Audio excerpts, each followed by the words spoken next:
Buongiorno, buon popolo. Often in August, things quieten down a bit. People go away or have days out.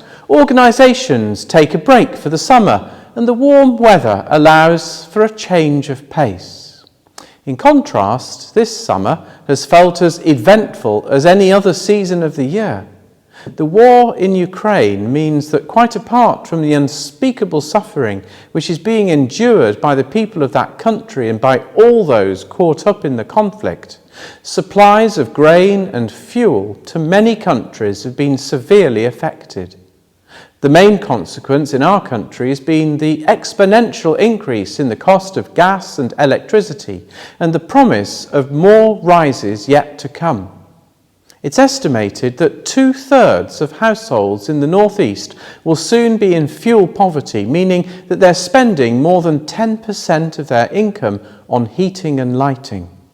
Rising inflation has begun to create industrial unrest, and this leads to disruption and challenges to travel and supply chains. And the ongoing disruption caused by Brexit has not helped. The other aspect of this summer has been the excessive heat, and in the bulletin this week, John Telfer has provided a summary for July, the hottest on record. And people won't be surprised to read that this has been the consequence of global warming. Already we're being told that the quality and supply of fruit and vegetables in the next few months will be diminished as a result.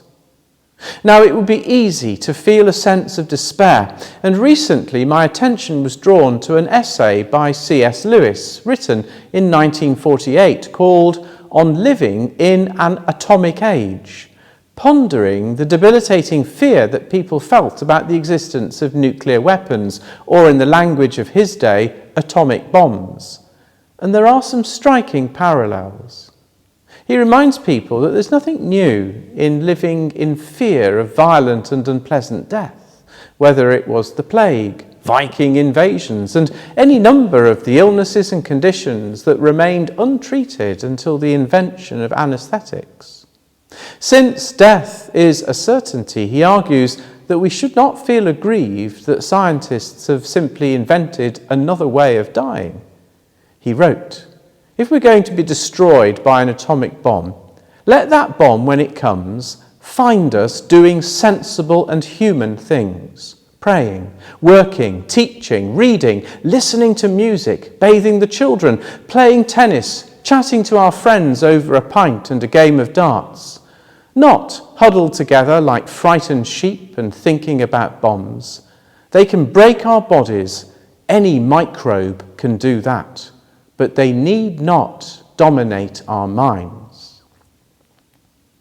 I do commend the essay because Lewis boldly goes on to suggest that despair is caused by our failure to acknowledge a spiritual power in the universe, and which leads us to suppose that the material universe is all that there is. Given that the whole universe will eventually implode and life become unsustainable through the forces of physics, the response of humans might be to give up, to simply grab what we can while we can, or to fight the consequences. This third option is by far the preferable, if our temptation is more likely to be the second. Lewis writes, "You may defy the universe. You may say, 'Let it be irrational. I am not. Let it be merciless. I will have mercy. By whatever curious chance it has produced me, now that I am here, I will live according to human values. I know the universe will win in the end, but what is that to me? I will go down fighting. Amid all this wastefulness, I will persevere. Amid all this competition, I will make sacrifices. Be damned to the universe." The irony is that we should understand that nature is not our mother. She has not created us.